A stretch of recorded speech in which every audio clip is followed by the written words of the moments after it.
नमस्कार. मालिकेच्या आजच्या भागामध्ये आपल्याला एक आनंदाची बातमी मिळणार आहे. ती म्हणजे पुष्पाचं सत्य आता जवळजवळ तुळजाला समजलेलं आहे आणि तुळजाला पण जे माहिती आहे ते तुळजाने पुष्पाला सांगितलेलं आहे. आणि त्याचबरोबर आनंदाची बातमी म्हणजे लवकरच आता आपल्या सर्वांच्या समोर येणार आहे, ती म्हणजे सूर्याची आई, कारण तिची जेलमधून सुटका होणार आहे. पण आता एक मोठा प्रश्न उभा राहतो की सूर्याच्या आईला जेलमध्ये कोणी टाकलं, तिला जेलमध्ये टाकण्यामागं कोणाचा काय उद्देश होता, हे खूप मोठं सत्य समोर येणार आहे. कारण याच्यामध्ये जर डॅडी सामील असतील तर सूर्या मात्र डॅडींची पूर्णपणे वाट लावणार आहे. हे सगळं आपल्याला या व्हिडिओमध्ये पाहायला मिळणार आहे. त्यासाठी हा व्हिडिओ शेवटपर्यंत पहा. तर आता पुष्पा काकीने सगळी तयारी केलेली असते आणि आता ती मसाला वाटत आतमध्ये असते.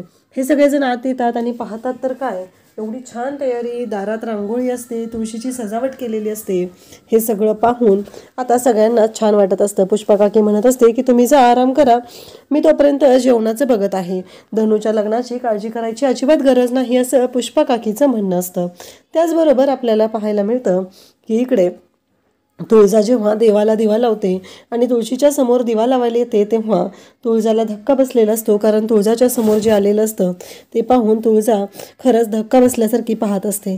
कारण अचानक घडलेलं असं असतं ते म्हणजे तुळशीच्या तिथे तिला काहीतरी खोदले असं वाटत असतं आणि मग तुळजा त्या गोष्टीचा शोध घेऊ लागते. कारण तुळजाला प्रश्न पडलेला असतो की नक्की काय आहे हे सगळं. तुळजा हा विचार करत असते आणि त्याचबरोबर तुळजा आता जाऊन जाब विचारणार असते. ती म्हणजे इकडे सूर्याला, त्याचबरोबर पुष्पा काकीला. इकडे डॅडी म्हणत असतात की आज एवढं खोदकाम करूनही तुळजाच्या त्या पुष्पाच्या हाती काही लागलेलं मला तर काही वाटत नाही आहे. त्याच्यावर लगेच छत्री, त्याचं नको ते डोकं आहे ते चालवायला सुरुवात करतो आणि तो म्हणू लागतो तसं नाही डॅडी, तुमच्या लक्षात येत नाही आहे. कारण काहीही झालं तरीही महत्त्वाची गोष्ट काय माहिती आहे का, त्या पुष्पाने सांगितलंच नाही तर मी आज जाऊन लक्ष ठेवतो आणि मी स्वतः पाहतो, असं आता छत्री म्हणत असतो. आणि त्याचबरोबर इकडे सगळ्या पोरींना आता तिथे एक हाती अल्बम लागतो, जुना अल्बम असतो आणि तो घेऊन तिथे राजू आलेले असते आणि जुने फोटो पाहत असतात. हे बेंद्राचे फोटो आहेत. तुमच्या वडिलाला आणि त्याचबरोबर चुलत्याला खूप हौस होती, सगळं हौसेने करायचे ते, आणि हे सगळं बोललं जात असतं. त्याचबरोबर इकडे राजू, धनू सगळेजण तिथं असतात आणि त्याचबरोबर हे सगळं जेव्हा घडत असतं तेव्हा मात्र खूपच मोठी गोष्ट समोर येत असते. आणि मग तुळजाला इकडे राग आलेला असतो. तुळजा डायरेक्ट येते आणि म्हणते काकी नक्की काय चाललंय, आज सगळं जुनं उकरायचंच ठरवलंय का तुम्ही आणि उकरून बाहेर काढून वर्ण सजावट करताय, हे तिचं म्हणणं असतं.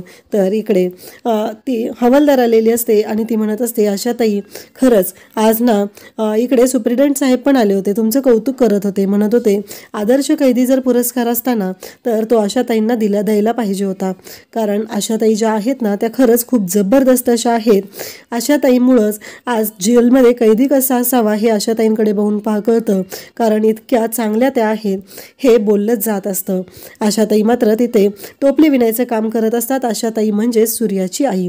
सूर्याची आई खरंच खूप चांगली होती. इकडं पुष्पा काकी पण पोरांना सांगत असते खरंच आदर्श होती तुमची आई, सगळं गाव तिला मान द्यायचं, एवढी चांगली होती ना ती, विचारच करू शकत नाही. हे सगळं बोलणं सुरू असतं. आणि त्याचबरोबर इकडे पुष्पा काकीला प्रश्न पडतो की ही तुळजा जी आहे ती प्रत्येक वेळेस असं का बोलत आहे, तिला काही कळलेलं आहे का.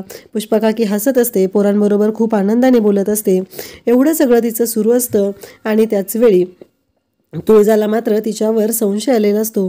तुळजा म्हणत असते की काहीही झालं तरीही या सगळ्या गोष्टी ज्या आहेत त्या खूपच आनंदाने करायच्या आहेत, असं पुष्पा काकी सांगत असते. त्यांच्या आईबद्दल सांगत असते. तिचं असं म्हणणं असतं की काहीही झालं तरीही तुमची आई ना खरंच लाखात एक होती.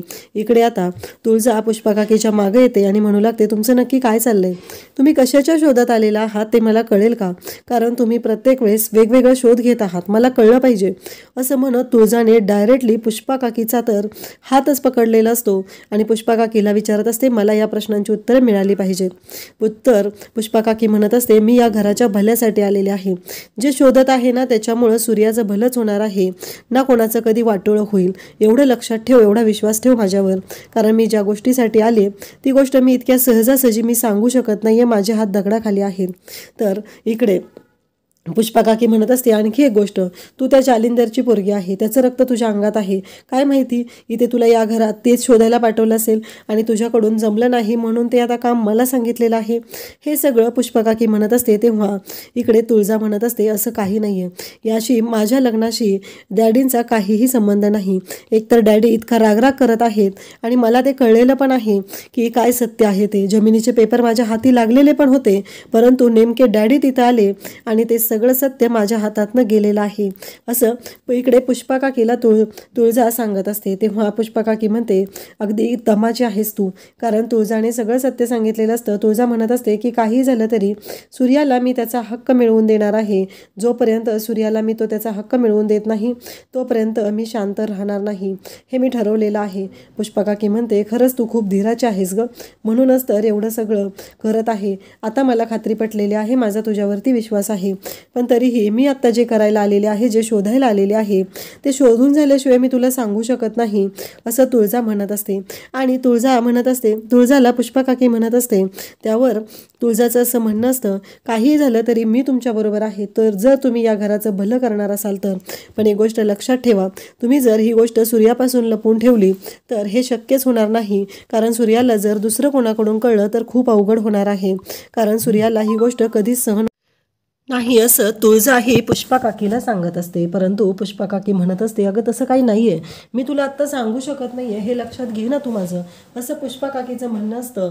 आणि तेवढ्यातच तुळजाला बाहेरून आवाज येतो, कारण काही लोक आलेली असतात आणि घरी भजन सुरू झालेलं असतं.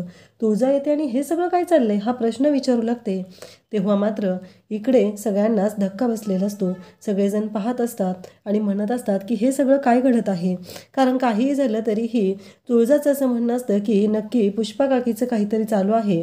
आणि मग तुळजा भयानक चिडते आणि ती म्हणू लागते की नाही, काही आहे आणि आत्ताच्या आत्ता मला हे सगळं कळलं पाहिजे. आणि मग ते भजन थांबवायला तिथे आलेली असते ती म्हणजे तुळजा. आणि तुळजा म्हणते, थांब सूर्या, आणि सूर्याला विचारू लागते की हे सगळं काय चालू आहे ते सांग बरं मला आधी, आत्ताच्या आत्ता मला कळलं पाहिजे, असं ती विचारत असते. आणि तेव्हा सूर्या म्हणतो की अगं परवा दिवशी काकाची शोकसभा ठेवली आहे ना, त्याच्यासाठी हे भजनाची रिहर्सल आहे, सगळेजण इथं असणार आहेत ना, त्यासाठी हे भजन करायचं ठरवलेलं आहे, बाकी असं काही नाही आहे, असं बोलणं चालू असतं. आणि त्याचबरोबर इकडे आपल्याला पाहायला मिळतं की सगळेजण तिथं असतात आणि मग तुळजा ते भजन थांबवते. आणि त्याचबरोबर इकडे पाहायला मिळतं ते म्हणजेच की सूर्या त्या भजनाला आलेल्या माणसांमध्ये एक गोष्ट घडलेली असते, ती म्हणजे त्याच्यामध्ये आलेला असतो तो छत्री आलेला असतो, तो वेश बदलून आलेला असतो.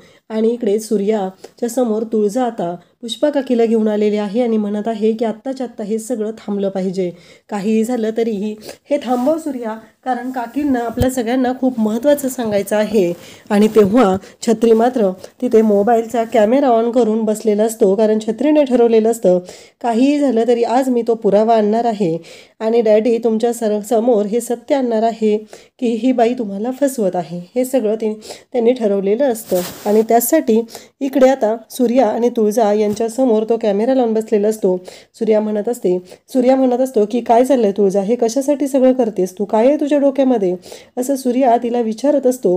परंतु तुळजाकडे मात्र सांगायला आता शब्द नसतात आणि ती पुष्पा काकीला जाब विचारू लागते. सूर्या तिथं जातो आणि म्हणू लागतो की काय चाललंय तुळजा तुझं, तू या भाषेमध्ये काकीशी काय बोलतीस, तू असं नाही बोलायचं काकीशी, असं म्हणत तो बोलत असतो. परंतु इकडे तुळजा मात्र म्हणत असते, नाही, आता कळलं पाहिजे ह्या काकी इथं का आलेल्या आहेत, आल्यापासून कशाची शोधाशोध करत आहेत, आता सगळं सत्य समोर आलं पाहिजे, असं तुळजा म्हणत असते. आणि त्याचवेळी छत्री मात्र तिथे नजर लावून बसलेला असतो आणि पुष्पा काकीला बोलता येत नसतं आणि धड सांगताही येत नसतं की तो छत्री माझ्याकडे पाहत आहे, हे पुष्पा काकीला बोलताही येत नसतं.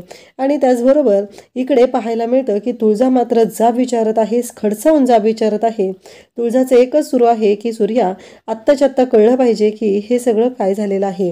आणि तो सगळेजण आता म्हणत असतात की आपण त्या मारुतीच्या देवळात जाऊन भजनाची तयारी करूया, असं म्हणत सगळेजण निघालेले आहेत. आणि पुष्पा काकी मात्र तिथेच थांबत असते आणि त्याचबरोबर तो छत्री मागं फिरून फिरून पाहत असतो.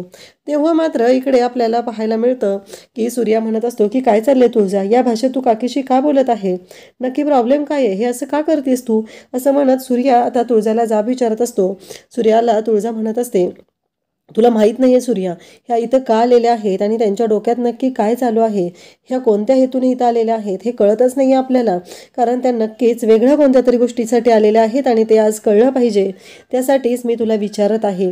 पुष्पा काकी मात्र शांत असते, कारण तिचं लक्ष असतं पाठीमागून जाणारा जो छत्री आहे तो मागं फिरून फिरून पाहत असतो आणि छत्रीच्या डोक्यात एकच असतं की कळलं पाहिजे नक्की ह्यांचं काय चाललेलं आहे आणि छत्री त्याच्यासाठी शोधाशोध करत आहे.